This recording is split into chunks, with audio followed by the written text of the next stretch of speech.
We all have a hole in our heart that we're trying to fill with whatever it is that we're doing that other people are not doing. Hey, that's too early for that type of honesty.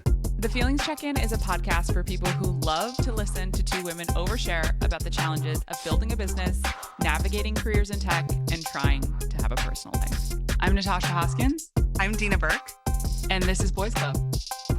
Wait, is it just Boys Club? It's just Boys Club. The Boys Club podcast? No, just Boys Club. This is the Feelings Check-In.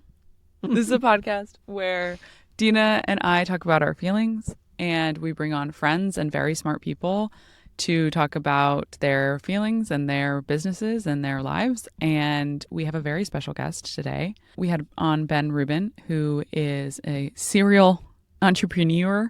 He is one of the founders of Meerkat and Houseparty, two pretty household names in the social app landscape.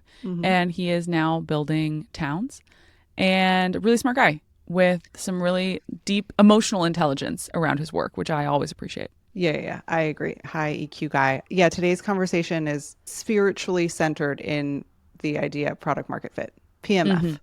PMF. And the holy grail for tech entrepreneurs, finding PMF. And it's something that we think about all the time, constantly. All the time. So you're going to hear an interview from him. Give it a listen. On today's podcast, we have Ben Rubin.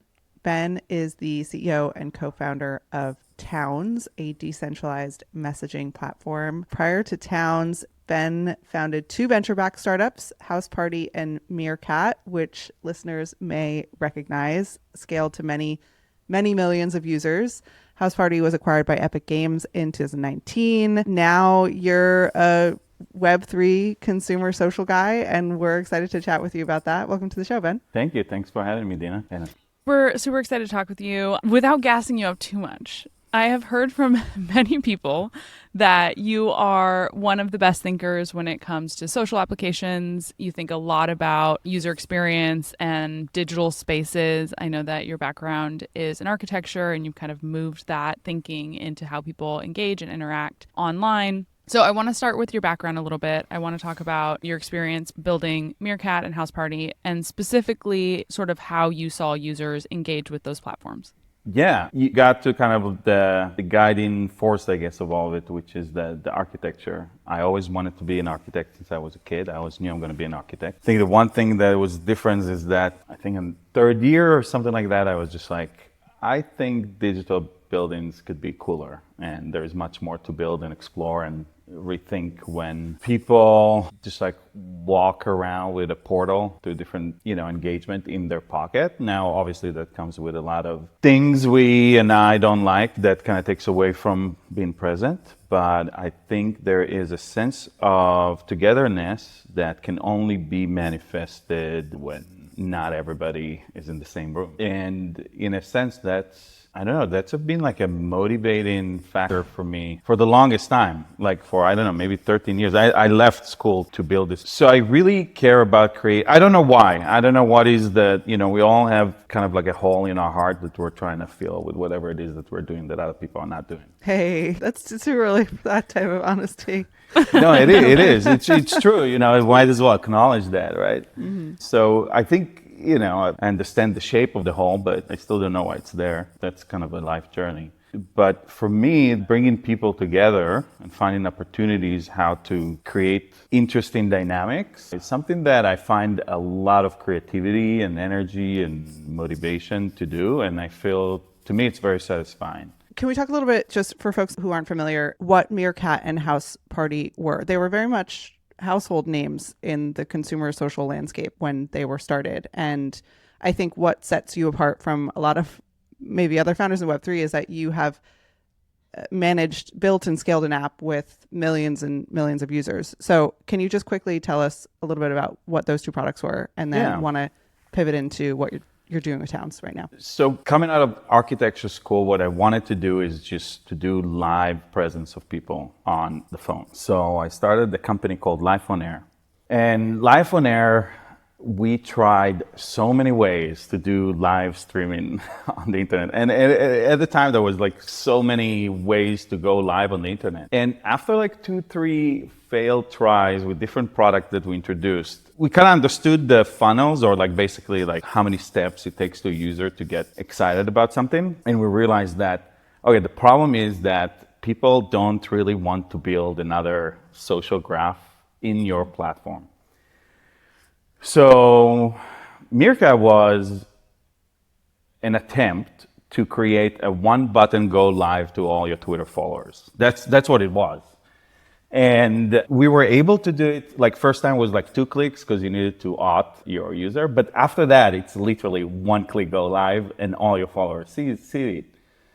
And the reason it works is because we made a lot of assumptions that correlate to how people use Twitter, meaning, if you're watching somebody's live stream and you're commenting, that should be a reply to the tweet, or, and how to use hashtags and other things that kind of worked really well within Twitter.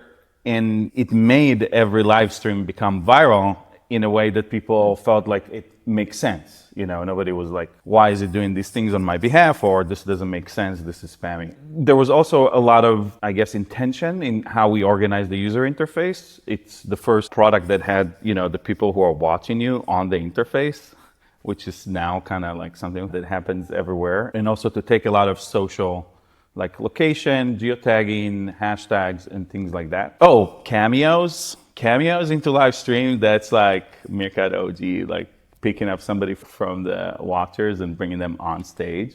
A lot of what you're describing is sort of what live on Instagram looks like today. This is like the blueprint. This is like the blueprint for those things. And at the time, it was like insane for people, just like totally. It was like, whoa, I get to go live and see all these people, and I bring them on stage, and I can tag the location, and that was a lot of fun. Same with Houseparty. It was like the precursor to group video chat, to face video chat, which we all use now. So now how you have the equal parts. We have it right now, equal parts. Mm-hmm. So, and this is just 2016, so it's not that long ago, even though maybe it's 8 years, so it is. But it's like there wasn't group FaceTime. The FaceTime was just like one big rectangle of the person you're talking to, and you're very small, even in groups. And we kind of made it equal, like a Brady Bunch. We also made a lot of, again, assumptions about the metaphor of what it means to have a space that is a party, a house party space, meaning where there is lines of intimacy that is like, oh, these are friends and friends of friends, but it's not strangers, right? And what does that mean about how you expect the interface to be? So in the Houseparty, any one of your friends who was live on the app, you would see that they're on the app. And just like in a Houseparty that you can walk to Natasha and say, hey, what's up? How are you doing? Like you can join Natasha. Even if she's talking, to Deana that I don't know, it's her friend. But because I'm a friend of Natasha and Natasha is currently talking to Deana, I could join, which is exactly the kind of like, I love the kind of blurry lines of things that you can do on the product that you couldn't do otherwise, unless there is a real Houseparty that is cool. Yeah, and I think these are the cool things that make me excited. I want to hear about your feelings during this time. Like, you launched these 2 products, they don't work, and then you launched Meerkat. And what's the timeline between how long you start picking up traction? When do you start to think, okay, this is actually working? With Meerkat? Yeah, with Meerkat. I have an email somewhere where Twitter is letting me know that I was testing it with the CTO at the time, and we were testing it not on staging, like on production. So we started tweeting those Meerkat streams. And within one day, we realized that Twitter is actually evangelizing those tweets to our followers. So I got an email from Twitter saying like, you missed, Itai's live tweet, and that tweet was the live stream of the thing. And I'm like, oh my God, this is going to be explosive. Okay. Because as people are going to use it more people are going to know about it. And the way we left, breadcrumbs is the right word for it, but the way we left how it looks when the stream ended, just make it so visceral. You're just, wait a second, I just missed this live stream, And I remember forwarding him the email and like That's going to be explosive. And within 3 weeks of launching, it became, I think we had like 1 million users. And Okay.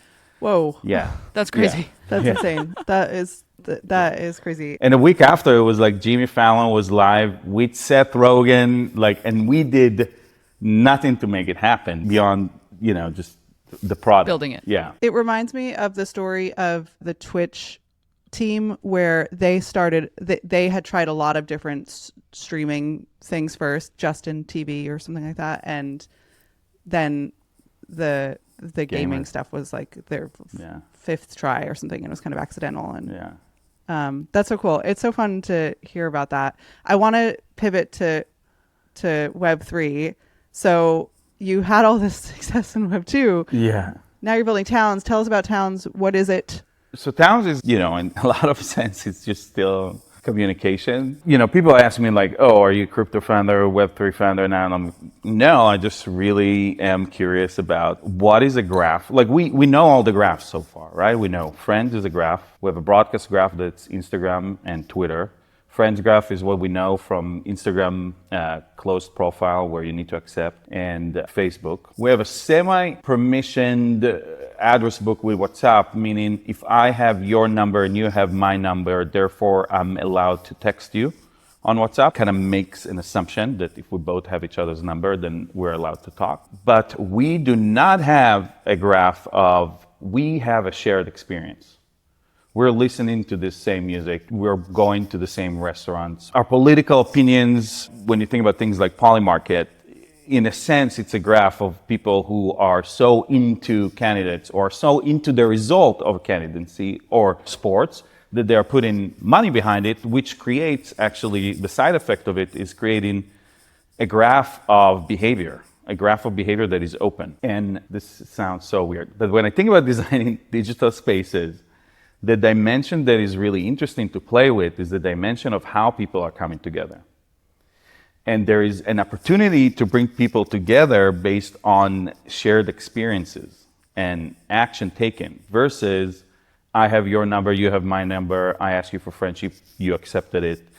And I think this is maybe the most interesting thing to work on in this new phase on the internet.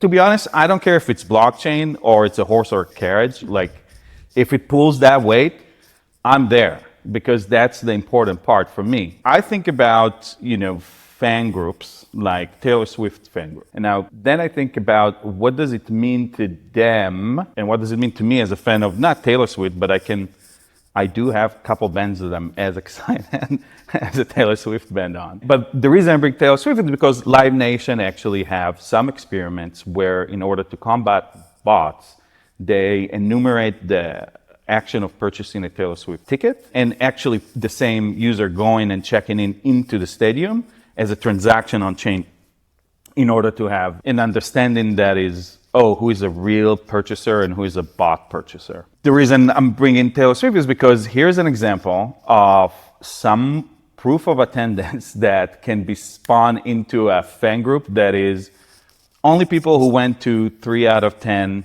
latest Taylor Swift shows can join this group. And what kind of conversation is going to happen there? I know Natasha, and I think I will speak to you and I speak to myself, but I don't think we will ever join a group of like New York foodies. There's just random that anyone can join, right? I wouldn't do it. I believe you wouldn't do it. I would not do it. Yeah, but now let me put a spin on it. There is some attempts by Blackbird, and let's assume that the market of New York is going well, and therefore now there is an open graph of the people who check in to the newest restaurants all the time. And there is a group chat that the only people who can talk are have a right entitlement are people who are checking to most often to the newest restaurants. That is, to me, that's interesting. Like, that's an interesting place to actually ask question and learn something, because there is something romantic about not knowing who is on the other side of the keyboard, but trusting that you have some sort of interest alignment, or at least you can be assured that you have some form of trust that that they are going in the same direction or have kind of experiences that you can qualify their answer in a way that leaves you open-minded, actually. Okay, I want to make sure that I'm understanding what Towns is doing correctly. So just to repeat back to you what I heard, it's chat and messaging Yes. that is gated by an interest graph. And so basically like a Foursquare with a chat. Yeah, so imagine like WhatsApp or Telegram, but instead of looking at the address book as the graph, you can compose, and it's not that it's for engineers, although engineers can like go to the code and you can put together any on blockchain transactions as you think that represent something that will qualify here. And the idea is that right now, I think a lot of protocols that do that IRL kind of mapping of real world actions to blockchain, it requires somebody to be more geek on how they put together those things. But the way we are working on that from the interface perspective and where I think those things are going, my hope is that you don't even think about contracts and smart contracts. Totally. In fact, we're in a good spot with it right now. I think to do more interesting stuff, you need to be a little bit more like configuring things, which I don't like. But I think we can get to a point soon where it's literally how you think about inviting people to dinner. You know, I want these kind of people and that kind of, and now you're creating this town, and all of a sudden, if people are joining, you might not know them, but they qualify in a sense that they meet your point of view about what will create a good discourse in this group chat. So just to map it to your experience, what I'm hearing from you is you built these social apps in Web 2, and part of what your experience of building them was that you thought a lot about the social graph of how, and used that experience to create a flywheel effect that had this like viral effect with Meerkat and I think Houseparty as well. And then after you finished those startups, saw within blockchain or Web3 or whatever you want to call it, like a new frontier of social graphs that could be mapped more closely to interest and not just to Instagram or WhatsApp or whatever. Yes. And I never actually thought about flywheel.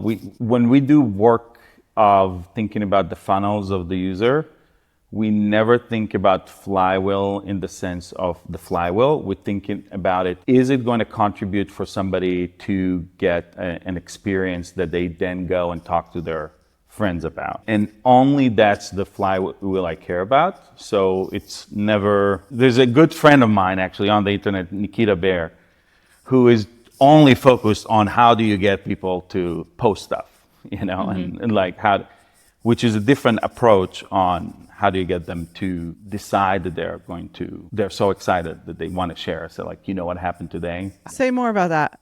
So the difference is like Nikita's approach would be like, how are we building social sharing into the experience so that it's as easy as possible? And you're saying, how do we make the experience as incredible as possible that they can't help but be compelled to share about it? Is that correct? Okay. Yes. And that's your philosophy around product market fit, right? Like I've heard you talk about sort of like this dinner party moment.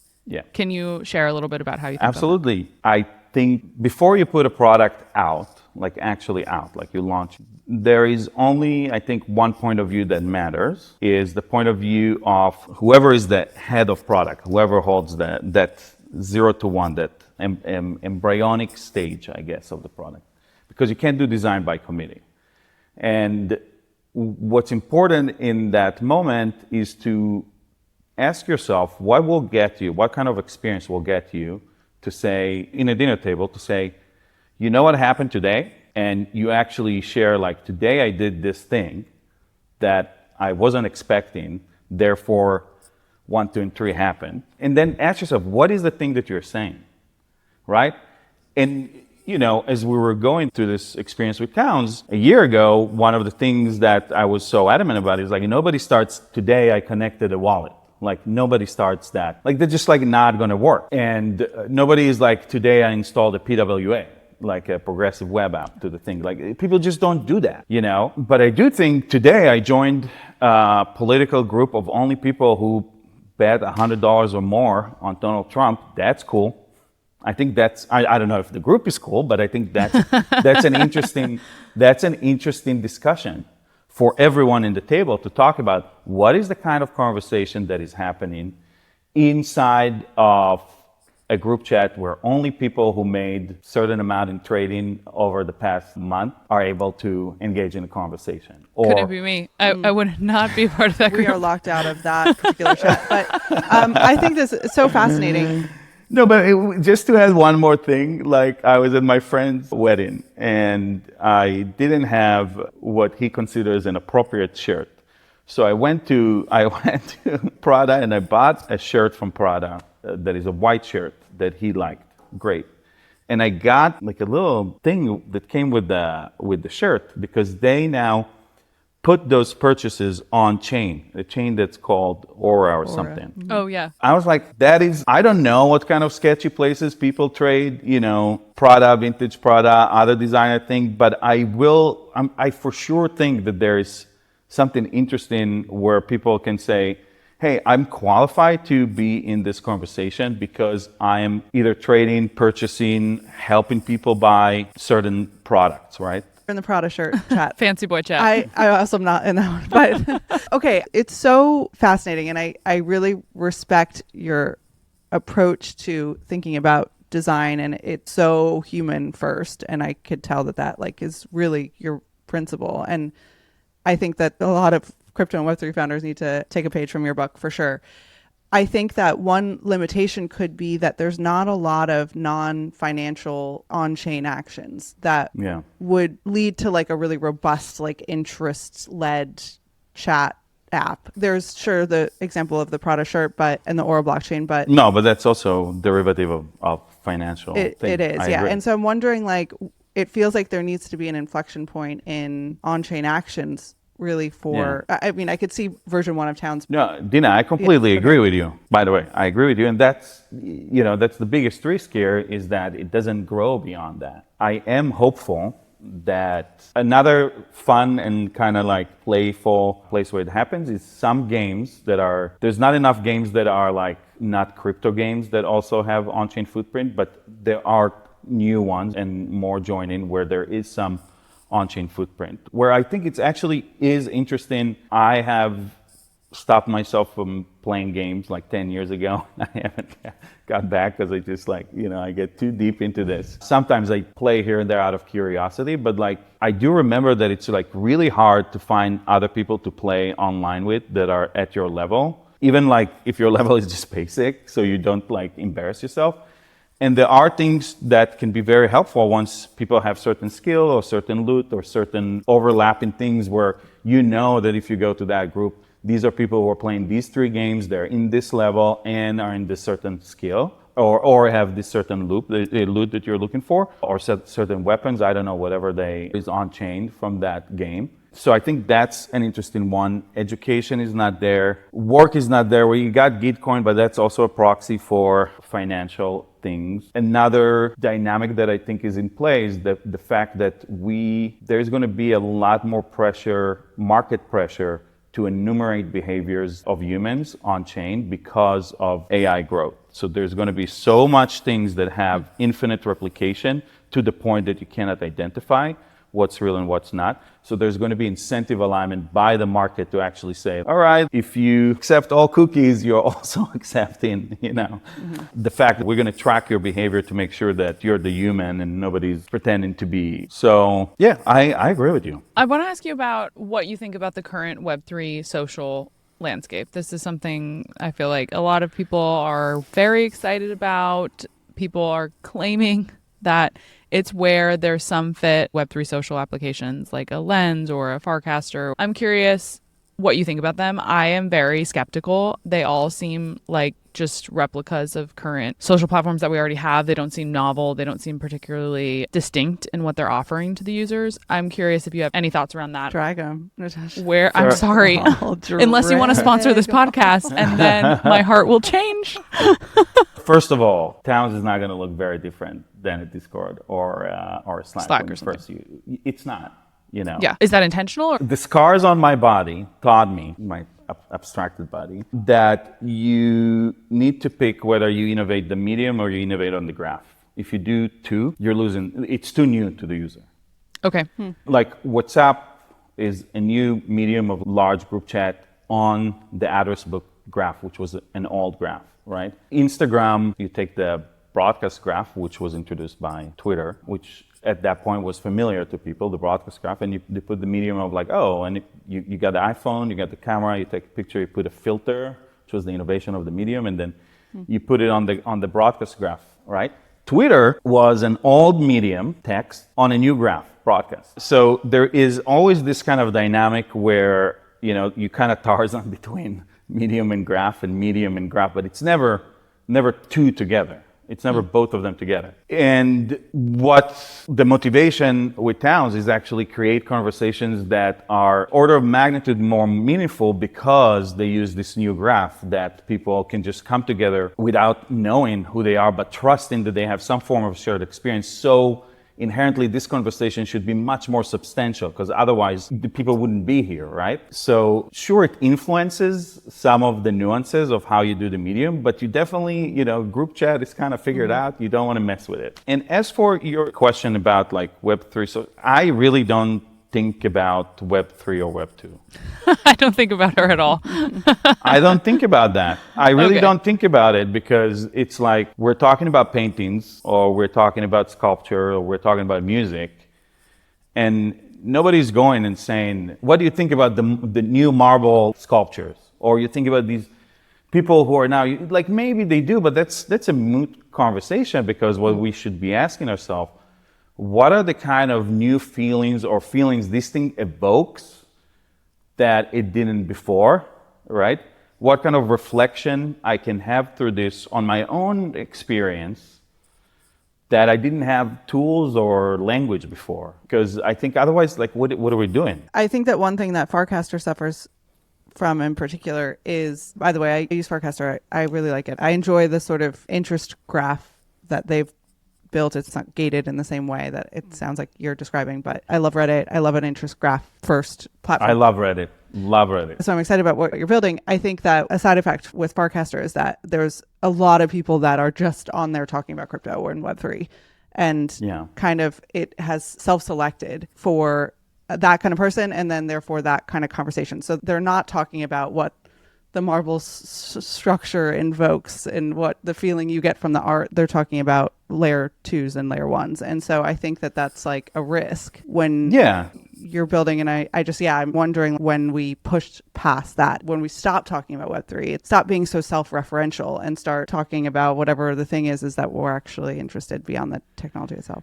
So I don't, similar to Natasha, I have not find the fact that some mediums have the same graph a new thing for me, I do understand that there is a growing market that it's more, I guess, expensive in energy for them to create the the conversation that they want to have in old mediums, and here that gives them like kind of like a new opportunity to reach their audience much faster. So I understand that completely. And I think that's valid, but it's a Twitter graph. It's the same, it's a broadcast graph, right? So for me, I'm looking into what kind of conversation I cannot have somewhere else, and that's where my curiosity always goes to, not like, oh, here it's the same thing, but somebody can make money. Here it's the same thing, but it's crypto. It's not like, here it's not the same thing. Yeah. It's not, it's all the people that are checking to all the new restaurants. That's new to me. All the people that are actually going through the same events that I'm going, or the same, I think that's really interesting. What is the overlap of all the people that are going to the Met or some museums in New York and insert whatever it is that you're excited about?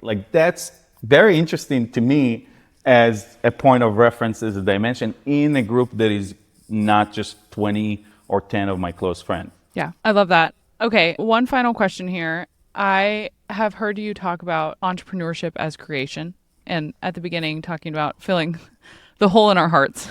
Yeah. And I think some of the most unwell people do that through entrepreneurship. What has that been for you? How do you see entrepreneurship as this sort of way to create in the world?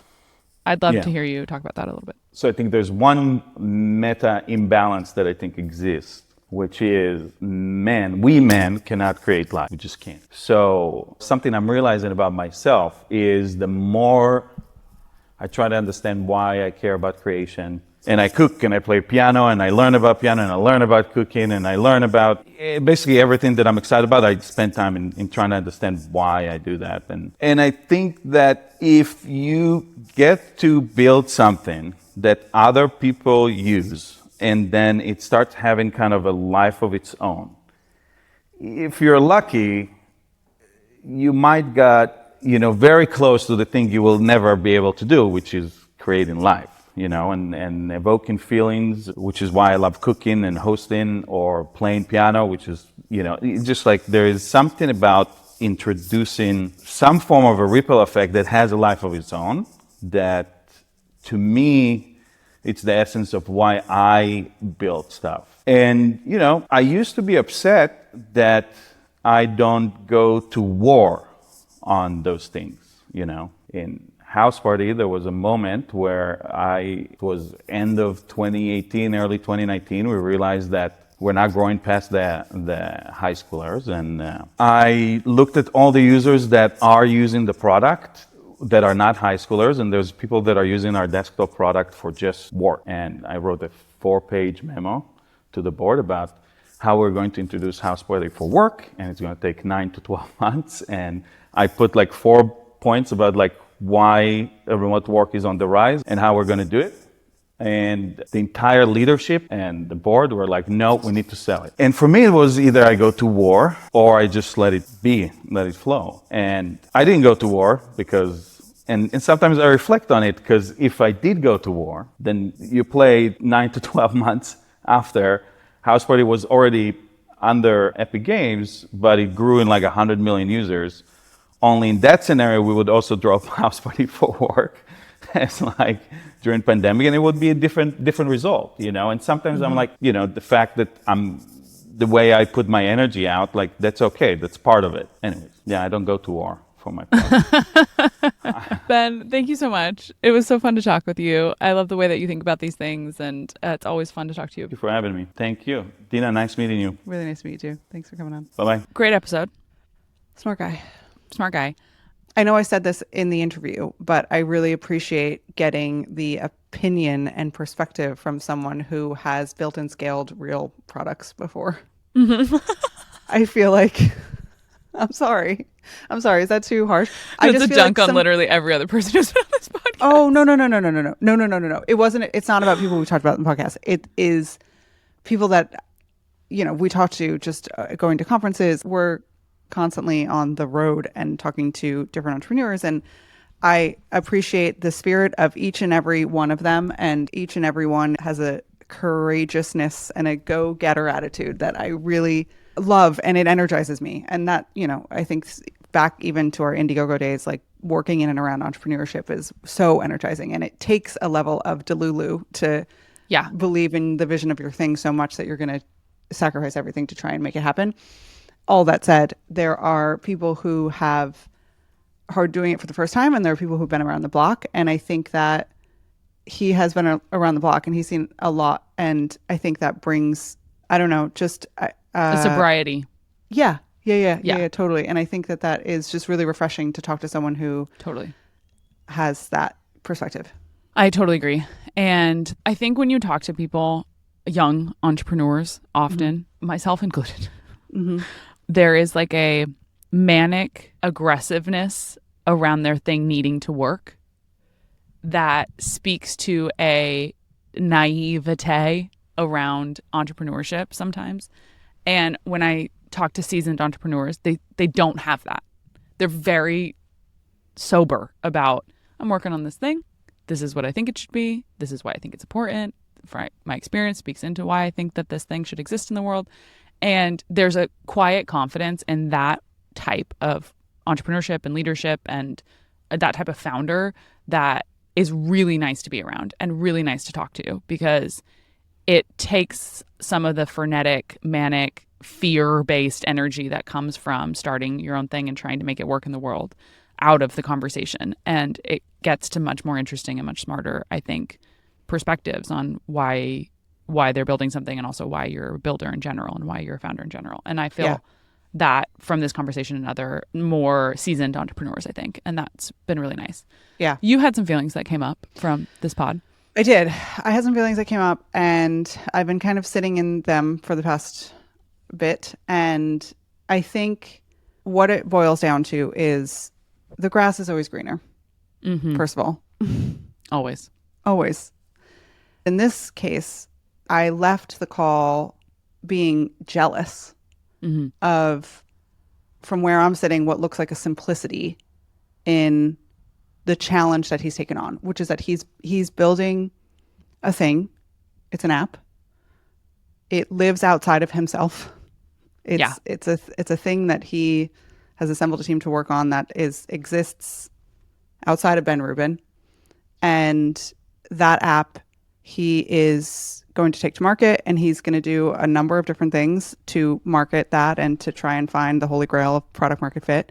And he will have presumably determined in advance what those metrics are in order to hit product market fit. He will have some metric that he's like, I need it to look like this number of new signups per day, this level of churn, this, whatever it is. The app designers all have these numbers. This cohort needs to perform in this way or whatever. And it's going to be relatively black and white, whether or not it's working or not. And he's going to go through all sorts of different things to try and make it work. And it's not going to work the first time probably. And whatever, that path will look, I'm sure, very complicated on that side when you're him. Yeah. But